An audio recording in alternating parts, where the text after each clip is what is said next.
E aí, pessoal, tudo bem com vocês? Hoje eu vou falar um pouco sobre, não só sobre o meu trabalho, mas alguns aspectos comportamentais. Vocês já viram aí no título, né? Ó, tô aqui na minha estação de trabalho. Tô improvisando tudo aqui, tá, gente? Vamos ver aqui. Vocês vão ouvir obra e gato ao fundo, tá? Mas sobre o que eu quero falar hoje? Eu quero desmistificar o termo produtividade, tá? Esse termo, originalmente, ele se referia à quantidade de algo que era produzido num sistema fabril, tá? Em fábricas. Claro que produtividade pode ser empregada em qualquer contexto, mas eu vou pegar esse contexto de trabalho, tá? E aí, né, gente? Se a gente pensar em Revolução Industrial, há quantos anos isso já não aconteceu? Sei lá, na época dos nossos avós, eu tenho 30 anos, tá? Minha avó tem 80 e poucos. Então, isso foi na época da minha avó, um pouco antes da época da minha avó, sabe? Então, tipo assim, o mundo mudou muito de lá pra cá. Claro que existe ainda serviços que são medidos por produtividade, no sentido original da palavra. Mas a questão é que quando a gente está falando de trabalho corporativo, administrativo, produtividade não é estar ocupado o tempo todo. Ser produtivo é conseguir entregar as suas tarefas, tá? Aquilo que você se propôs a fazer, dentro do prazo que você se propôs a fazer, sem necessariamente precisar estar ocupado às 8 horas do seu dia de trabalho, ou até mesmo ficar trabalhando após o seu horário, tá? Infelizmente, a gente vem de um mercado de trabalho onde a gente precisa sinalizar o tempo todo de que nós estamos extremamente atarefados, extremamente exacerbados de trabalho, ou seja, com muito trabalho, muita coisa para fazer. A gente precisa ficar sinalizando isso o tempo todo. Isso foi evidente durante a pandemia, né? Em função aí do trabalho remoto. Eu tive episódios de, ai, esse gato, vocês querem? Pode levar, ó, tá gordinho, come bem, tá? Bebe água no bebedouro eletrônico e já faz xixi cocô na caixinha e já vai castrado. Mentira, gente. Só queria carinho, ó, carinho. Mas, eu tive um episódio, né, que inclusive eu levei isso na terapia, de que eu me sentia culpada de sair da frente do computador durante o meu trabalho remoto para ir ao banheiro, para comer. Porque nós somos doutrinados a sinalizar a ocupação, estar disponíveis o tempo todo, sinalizar a produtividade. E depois desse episódio, uma coisa que eu aprendi, tá? E que eu venho trazer, que é isso, exatamente isso que eu quero trazer aqui, produtividade não tem nada a ver com ficar ocupado o tempo todo e não poder parar para beber água, para ir no banheiro, para comer, para fazer uma pausa, para esticar as pernas, já que a gente trabalha o dia inteiro sentado, tá? Porque eu tô falando aqui num contexto de quem trabalha com atividades no computador, essas coisas, tá? E aí a gente fica nessa, né, de ter que estar ocupado o tempo todo. E não significa que porque alguém está ocupado o dia inteiro, ela vai conseguir cumprir seus prazos, suas metas, vai conseguir entregar suas tarefas, vai conseguir responder às pessoas. Isso é uma realidade que eu já vivo aí há quase um ano, tá? De pessoas que estão o tempo todo ocupadas, mas qualquer solicitação que eu faço, ela demora meses para ser respondida. 1 mês, 2 meses para ser respondida. Por vezes ela só é respondida quando ela é escalada para gerência. E isso é um comportamento muito feio, né? Primeiro que você está num ambiente de colaboração uns com os outros, tá? Então você tem que ficar pedindo alguém de uma hierarquia superior para requisitar as coisas.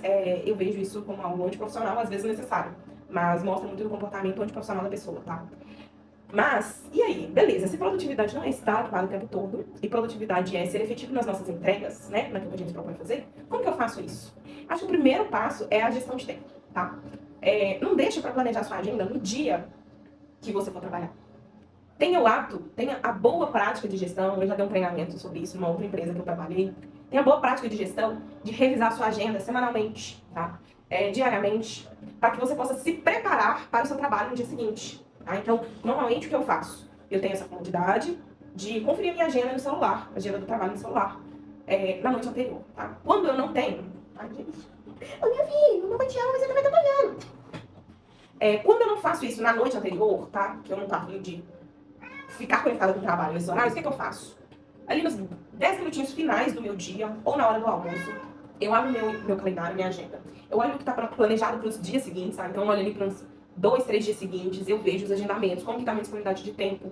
Se eu preciso bloquear horário, tá? Para não ter agendamento de reunião. Porque, gente, não dá para ser produtivo estando ocupado o dia inteiro com reuniões, tá? Então, assim, você precisa ter horário de foco, horário para produzir, horário que você vai bloquear sua agenda de realizar reuniões e vai dar vazão ao seu trabalho propriamente dito, tá?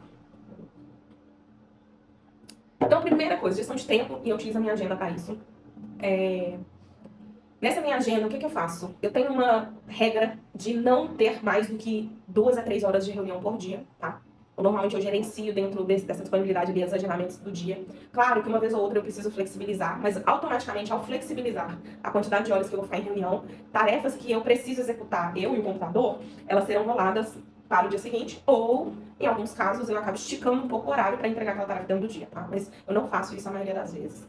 Então, fazendo essa boa organização da sua agenda e gestão do seu tempo, você já começa a destinar horários para fazer cada coisa, tá? Então, é preciso ter horários para executar cada coisa. Isso é o básico da organização do trabalho, tá? Segundo ponto, pra mim, ele caminha junto com a agenda. Você precisa ter uma lista de tarefas. Cara, se você usa o Teams no seu trabalho, se você usa o Teams no seu trabalho, você tem uma ferramenta lá dentro que chama Tasks by Planner e To Do, tá? Essa ferramenta, ela integra duas soluções da Microsoft. O Planner, que é voltado para gestão de tarefas de equipes, e o To Do, que é voltado para uma gestão de tarefas pessoais. Eu, pessoalmente, não gosto do To Do, então o que eu faço? Eu criei uma equipe comigo mesma e criei um planner só com as minhas tarefas de gestão pessoal, tá? Mas, basicamente, ela cria uma lista de tarefas com prioridades, data, você pode colocar checklist, você pode fazer anotações, você pode anexar arquivos. Então, você tem um bom lugar para listar as suas tarefas e listar as necessidades para finalizar aquelas tarefas, tá? Então, recapitulando aí, gestão de tempo, utilizando a agenda, o seu calendário. Segundo, utilize um aplicativo para fazer gestão de listas de tarefas. Se você não é muito fã de aplicativo, você pode usar Excel, você pode usar Word, você pode anotar num caderno aqui, deixar do seu lado. Busque adaptar o que eu estou dizendo aqui para sua realidade, tá? Tendo isso em mente, aí é que eu vou falar do meu desafio, tá? Aprenda a priorizar as tarefas e executar o que está priorizado. E tenha uma quantidade máxima de tarefas a serem monitoradas e executadas naquele dia. Eu estava num cenário, e aí eu tô falando de mim e explicando como que eu tô fazendo isso, tá? Onde eu tinha 15 tarefas no dia. Gente, inviável, tá? Essa tremida aí é o gato que tá tentando pegar isso aqui, ó. É inviável você executar 15 tarefas no dia, gente. Tô falando do meu contexto, tá? Gestão de projeto. Sei lá, 15 tarefas. A chance de eu executar essas 15 tarefas é mínima, porque cada uma delas vai me demandar um pouco de atenção. Ai, gente, eu vou doar esse gato. Ele já tá me irritando. Ele não para. Mas eu percebi que o que acontecia? Aparecia lá aquelas 15 tarefas.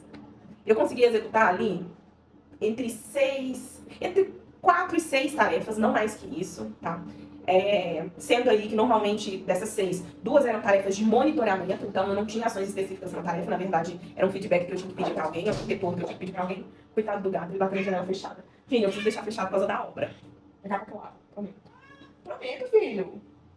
Enfim, eu percebi que por mais que eu tivesse 15 tarefas, 20 tarefas listadas, eu não conseguia executar mais do que 6 tarefas efetivamente, assim, num dia muito extraordinário, que às vezes eu estendi o horário, e eu desce. Então eu percebi que ter muitas tarefas no dia, além de não ser produtivo, além de eu não estar conseguindo executar aquelas tarefas, eu ainda tinha o agravante de que ver aquela lista de tarefas me deixava muito ansiosa, tá?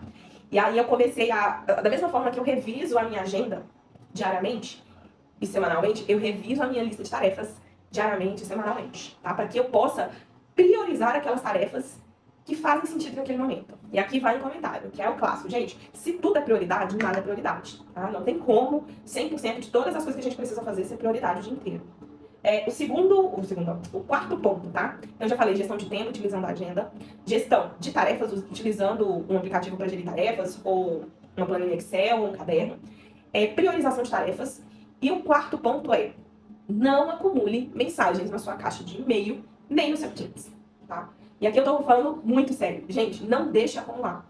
Se você priorizar ali, tirar 10 minutos inicial do seu dia, ou 10 minutos pós-almoço, que a gente tá ali naquela lentidão, para avaliar as suas mensagens recebidas, para ver se aquilo precisa de uma ação sua. Se precisar, você vai colocar aquilo na lista de tarefas. Se não precisar, você já marca como lido, tira aquilo da sua visualização. Porque quanto mais você deixar as suas mensagens em e-mail acumular, maior é a chance de você estar deixando de atender alguma demanda, tá? Porque a gente sabe que no contexto de trabalho administrativo corporativo, as demandas elas vão vir por vários lados. Então ela pode chegar por e-mail, ela pode chegar no Teams, ela pode chegar através de uma tarefa que alguém alocou para você dentro de uma equipe, ela pode chegar através de uma ligação, através de um WhatsApp, dependendo aí do contexto da sua empresa. Então não deixe as suas mensagens de e-mail, ou Teams, ou WhatsApp, ou qualquer outro aplicativo que sua empresa usa, acumular, tá? Então a dica é: dá uma olhada. Aquilo que não precisa de uma intervenção sua, já marca como lido. Aquilo que precisa de uma intervenção sua e vai demandar algum tempo, transforme aquilo numa tarefa a ser executada, marca aquele e-mail, deixa aquele e-mail como não lido para você lembrar de responder. Mas aí você tem que ter essa boa gestão da sua caixa de mensagens, tá? Porque se você deixar acumular, esses pins que você faz, essas tags que você faz, ou deixar o e-mail não lido, não vai ser efetivo, tá? E aí, a partir disso, você de fato vai conseguir ser produtivo, porque você vai executar as tarefas que precisam ser executadas dentro do seu tempo de trabalho. Você vai conseguir fazer uma gestão melhor do seu fluxo de trabalho, inclusive gerir aquelas informações. O gato pediu um pouco de carinho. Quer cola? Você vai conseguir gerir aquele fluxo de informações de uma maneira mais efetiva, tá? Inclusive, quando você finalizar alguma tarefa sua, talvez ela entre num flow de validação, feedback, aprovação, publicação, o que seja. E aí ela deixa de ser uma tarefa executiva e passa a ser uma tarefa de conferência, tá? Então, essas aí algumas dicas sobre como, de fato, conseguir ser produtivo. É claro, gente, que na primeira vez que você for organizar isso, não vai ser fácil. Nenhuma mudança de comportamento é fácil, tá? Você precisa ser disciplinado. Vem cá, gato. Olha aqui. Você precisa ser disciplinado até que aquilo se torne um hábito, tá? Então, eu faço essa organização há mais ou menos um ano. Não, mentira. Começou com a pandemia, mas vamos dizer aí final de 2020, mais ou menos, tá? Então, tem aí 2 anos já que eu uso esse sistema de organização e gerenciamento.